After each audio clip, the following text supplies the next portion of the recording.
Salut tout le monde, j'espère que vous allez bien. Moi ça va au top. En ce moment, pas mal de projets perso encore une fois et surtout de projets pro. C'est vrai que j'ai de moins en moins de temps pour faire du contenu sur YouTube. J'espère que la balance s'inversera à un moment donné et je pourrai consacrer un peu plus de temps à YouTube parce que c'est vraiment un truc que j'aime faire aussi.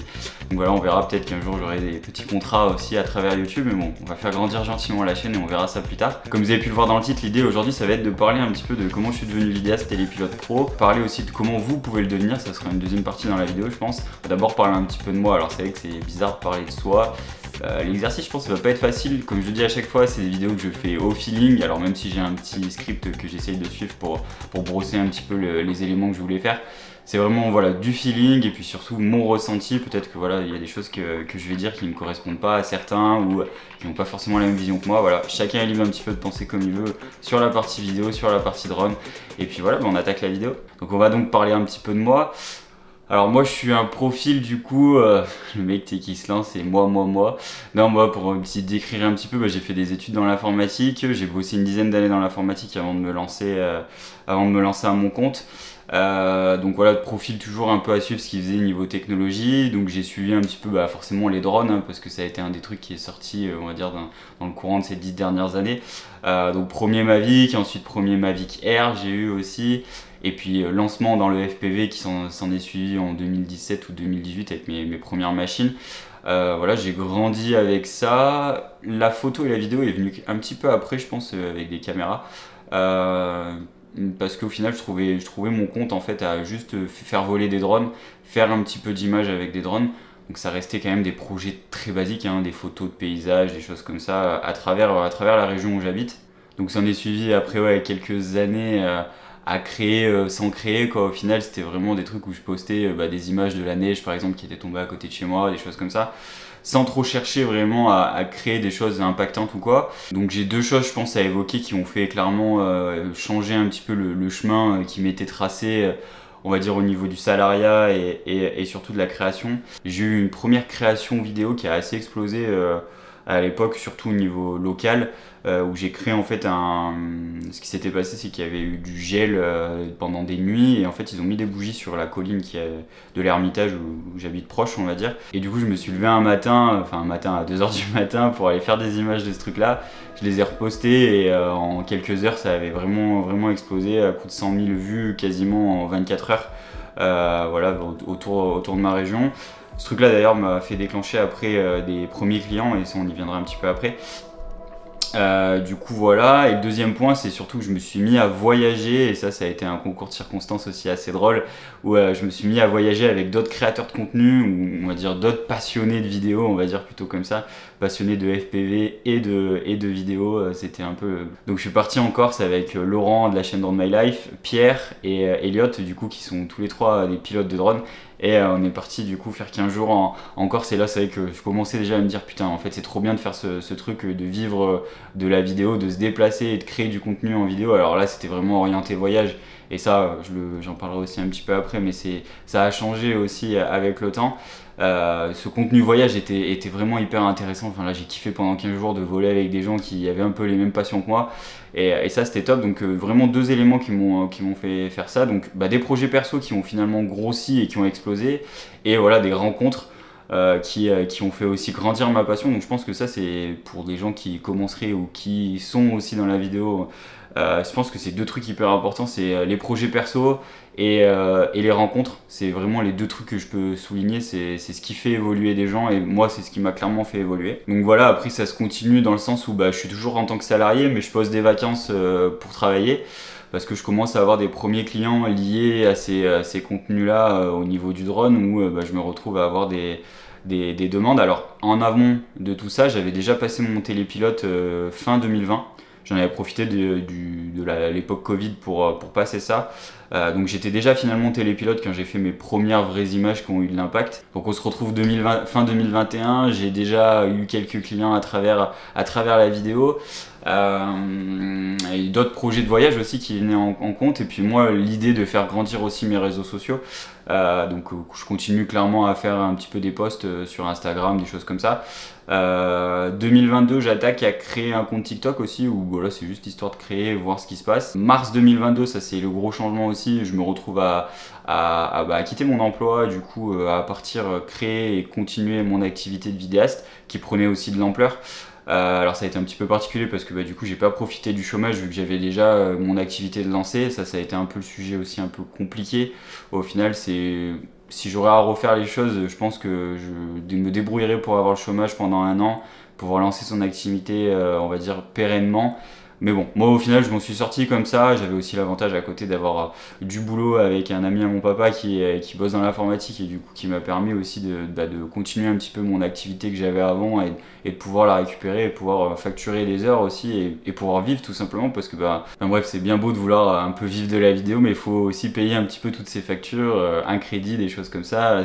On faut forcément rentrer de l'argent. Donc 2022 lancé et puis voilà, après là, on est 1 an et demi plus tard presque et au final je suis toujours autant dans le kiff de créer du contenu, de créer, de partager des voyages avec des potes. On a fait des choses ensemble, on a encore fait, j'ai fait les Dolomites, on a fait aussi les îles Féroé et puis j'ai fait des voyages aussi un petit peu plus simples à droite à gauche sur la France. On est en juillet 2023 et pour vous donner un petit peu où j'en suis, voilà, tout se passe bien. J'arrive à investir du matériel, j'arrive à payer mes factures, j'arrive à vivre tout simplement de la vidéo et surtout du drone. J'arriverai pas à donner des chiffres pour dire si je suis plus vidéaste ou plus télépilote de drone. En tout cas, je pense que pour moi, c'est hyper complémentaire. Ça permet en fait à des clients où je gère des projets de A à Z de pouvoir proposer en fait tout un panel d'images. À l'inverse, je bosse aussi des fois avec des clients où là, j'interviens juste en tant que télépilote drone. Et voilà, donc ça c'est les cartes qui sont assez faciles à distribuer selon les clients au final, donc on peut avoir des besoins qui sont différents. Donc moi l'activité, j'espère va grandir et de toute façon j'ai toujours autant d'appétit et voilà, je me suis lancé aussi un petit peu sur 2023 sur un petit peu ce contenu que vous êtes en train de regarder, à essayer de faire du YouTube. On verra si ça grandit gentiment ou pas. Voilà, c'est vraiment juste un kiff, je pense, de partager un petit peu ce que je sais. Et je pense qu'on est dans un monde où à l'heure actuelle, maintenant, les gens peuvent se former et peuvent s'instruire via YouTube, en fait, au final. Et je me dis que moi aussi, j'aimerais mettre un petit peu ma graine à l'édifice. Je sais même pas si ça se dit ce truc-là. Mettre sa graine, putain, je suis trop con, c'est sa pierre à l'édifice. Donc ouais, je me dis voilà, si je peux aider un petit peu à partager un petit peu mes connaissances que j'ai accumulées, pourquoi pas le faire. Donc c'est aussi le but clairement de cette vidéo et surtout de cette chaîne. Donc on va maintenant un petit peu parler de comment le devenir et c'est là que je veux formaliser un petit peu les choses sur comment moi je suis devenu et surtout comment vous pouvez devenir vidéaste, télépilote.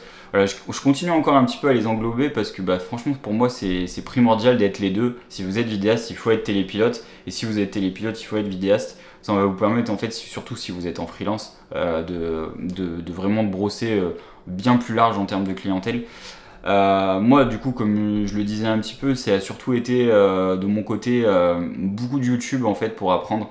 Au tout début sur la partie drone et FPV, ça n'existait pas forcément les formations, maintenant je sais qu'il en existe, alors ça c'est un petit peu au portefeuille de chacun de choisir si vous allez payer des formations, que ce soit même en vidéo maintenant parce qu'il existe pas mal de formations.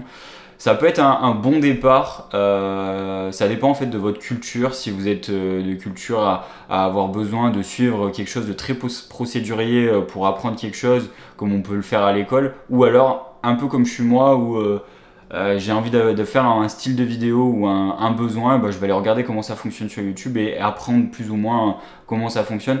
Et le drone FPV, c'était surtout comme ça que j'ai appris, j'ai une problématique, j'y réponds en cherchant par rapport à cette problématique-là et pas en me formant de A à Z de comment ça fonctionne sur le drone FPV. Et en plus de ça, ça n'existait pas forcément à l'époque. Donc ouais, deux possibilités qui se proposent à vous, que ce soit même en vidéo ou en drone, c'est de manière loisir, vous avez la possibilité de vous former via des formations gratuites ou payantes qui sont disponibles sur internet par pas mal de créateurs. Ou alors c'est en mode 100% autodidacte de chercher sur internet comment ça fonctionne, de chercher aussi sur YouTube clairement, mais voilà, de ne pas suivre des traces complètes que proposent des créateurs de contenu. Et maintenant je vais parler un petit peu du drone et c'est un petit peu plus sensible comme sujet, même si voilà, c'est aucune problématique à ça, mais pour moi se former quand vous pilotez un drone c'est ultra important.